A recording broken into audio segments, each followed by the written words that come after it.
So I know we talked about in the last one, I talked about how to, how it's good to create a basically create a what you call it, it's slipping my mind, right? The thumbnail image for your video, right? And I want to show you how to do that in this video. So if you're all set to create your own.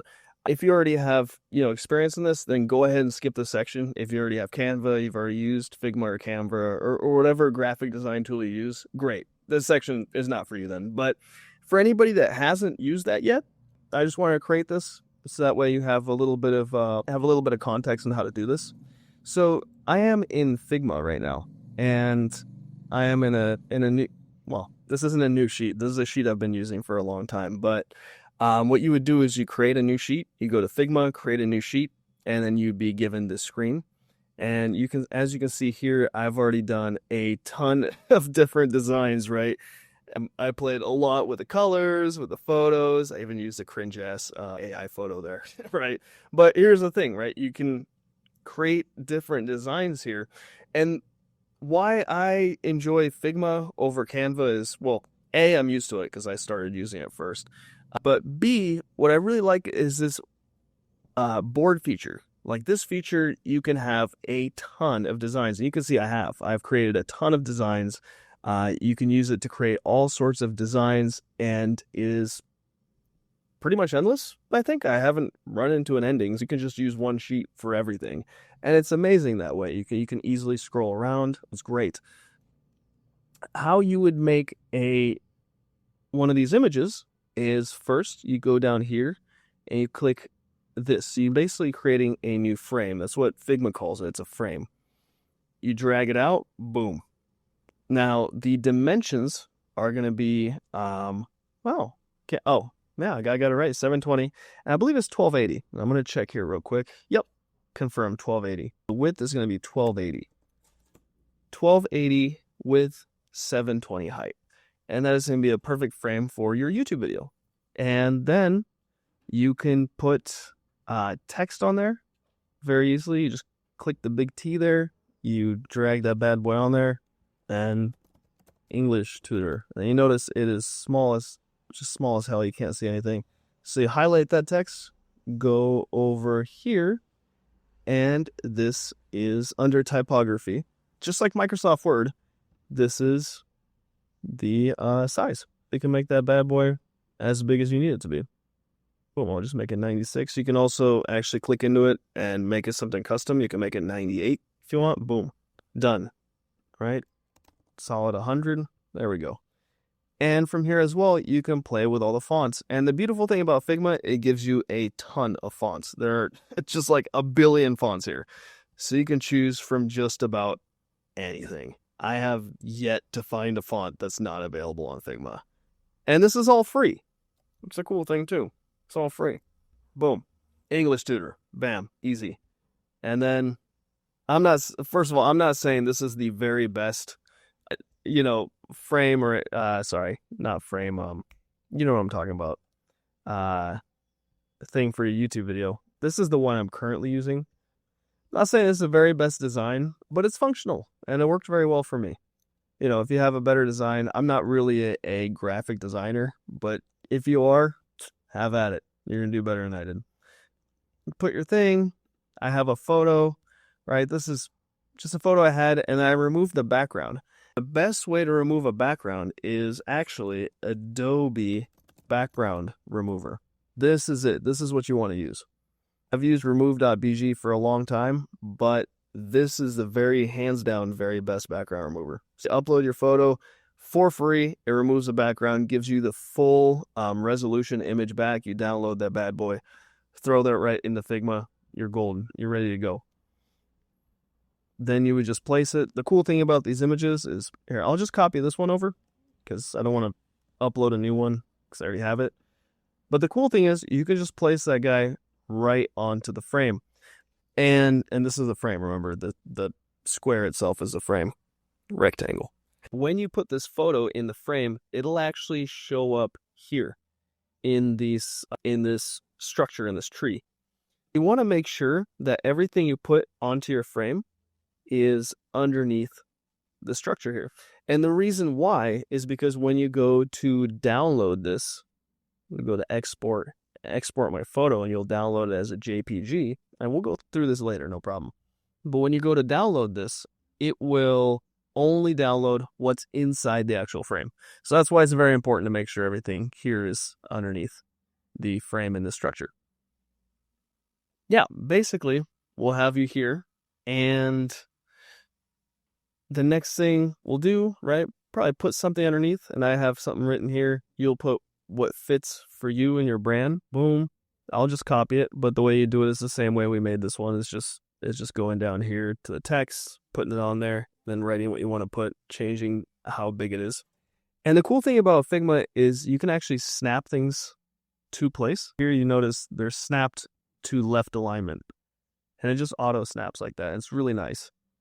Boom, got that. And if you want to select the two of them together, you can just select one, click on one, and then you hold shift and you select the other. And it's just like, it's a common shortcut in a bunch of applications, and it totally works here as well. And now you've selected both of them as a group. You can drag them around, move them to where it fits. Maybe you want to put it here, and boom, easy. Next step is going to be changing the color, right? The color here, as you notice here, I've played with a ton of different colors, right? And you can do the same exact thing. I'll show you how. To change the color of the frame itself, you select it first of all, just like I did here by clicking on the name. They go down to fill. Fill is what the background is pretty much. So you go to fill. You can change it to whatever color you want it to be. There's a bunch of these different colors that'll pop up here, preset colors. And you can also drag this around and choose a color that fits. But the technique I want to teach you that I find very, very useful is actually using AI to help you pick a color that fits with the image that you're trying to project. I find that to be very helpful. We'll go right over to ChatGPT, and we can actually put in info about what we're doing. But I am a Preply tutor looking to create the image for my profile video.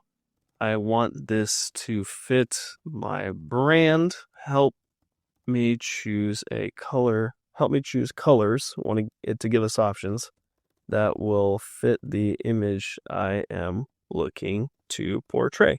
Ask me questions to find out what the right colors would be. And then what you can do here too is you can put in what kind of tutor you are. For example, right, I was doing business English, but I not only niched down to business English, I also did business English for tech professionals specifically. Excuse me. So I've had some experience in tech, and that's why I niched down in there. It's very specific. So when you're on Preply or really on any marketplace where there's a ton of different people, you want to niche down as much as possible. Because when you niche down, and what I mean by niche down is when you pick a specific group of customers that's very specific, right? I didn't just do business English. I did business English for tech professionals specifically, right? Not only do they identify with you more, but they also want to pay you higher prices because you're not just any tutor. You're a tutor specifically for them. And that's a huge key to charging higher prices on platforms like this. And this applies to anything. This isn't just Preply. You can do this on Fiverr, Upwork, anything, right?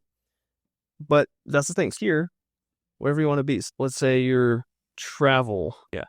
I'm a travel English tutor. And maybe for backpackers. I don't know. It's kind of a random one, but let's just go see what it says. And so because we asked it to ask us questions, it'll ask some good questions. And this will help you narrow down on what exactly it is you want to communicate. Because it can be kind of hard, and that's why I ask it to ask me questions, because it helps me clarify real time, right? So I don't have to ask these questions to myself because I may not even know what to ask myself. But that's why you utilize AI like this, and it's super helpful. You got these questions, right? 3 words to describe your tutoring style. Great question. And if you haven't tutored before, then you might not exactly know that. And that's okay. You can say, I don't know. I don't quite know my tutoring style, but I want students to feel warmth, trust, and excitement when looking at my profile. And oh, see, this is pretty cool too. What kind of travelers do you want to attract? Boom. It's automatically, right, getting you to niche down even further, which is great. That's awesome. Even if you don't specifically brand yourself like, oh, I'm a tutor for digital nomads specifically. Even if you don't say that specifically, you just say travel, you can still position your brand to be most attractive to that niche, right? So you say for digital nomads, let's see. I want to attract digital nomads specifically. Has some other questions here. What do you want to stand out most? Boom. So this is interesting too, right? What do you want to stand out? I want fun energy. Now, let's see. This is even a really good question too. Do you want to contrast or prep these blue tones, or do you want to blend in with the platform? I would say I want to contrast Preply. Boom. And let's see what it gives us, right? Boom.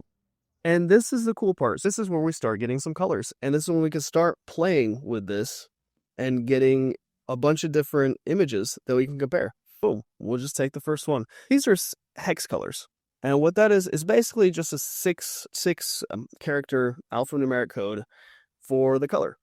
What that really means is we can just copy and paste that bad boy, put it into Figma, and we're done. Select the frame, go down, go to fill again, and then we just paste that in and we get the exact color.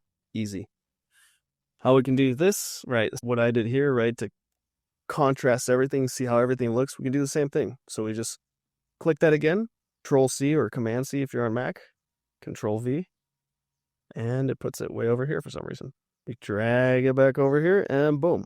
We've just copied the whole entire frame and we can go back into ChatGPT and we can try the next color it gives us. And you can start narrowing in on what you want as you do this, right? You might notice that some colors look a little better. Like if you look at what I see here, you might start to notice you like some colors better. Like, oh, maybe I like the yellow and this is kind of nice. And this is kind of nice. And maybe the blue is kind of nice. And then you can narrow in a little further. You can ask ChatGPT, like, okay, so which one, give me some more shades of blue. Give me some more shades of yellow. Give me some more shades of tan. And it can give you different shades until you really narrow in a color you really, really like. And so I want to show you real quick how you can actually download this. You click on frame, then you go over here and you go to export. Now, sometimes this won't show up. I don't know why. If this doesn't show up, if export does not show up for you, go up, go to prototype, then go back to design, and it will show up. Why does it do that? I don't know. I have an earthly idea, but it sometimes happens. The best format for this, you can do PNG, but that's not really necessary. Just do JPG or JPEG. That's totally fine. And this is just the size of it. It's totally okay. Just keep it at 1. But just so you know, right, you can actually make it a little bigger, but it's not necessary at all. Export the frame. It'll download. You can open that bad boy up, and then boom, just like that. Easy. Then how we can put that into Preply. So we switch over to Preply. Go to my profile. Go to video. And there is a section here where you can upload a thumbnail. And then boom, click up to upload thumbnail, put the thumbnail in there, and then you're done. And that's it. It's that simple. The way I did it was I actually put it into YouTube, and you can do that as well. You can do it either way. Yeah, hopefully that helps.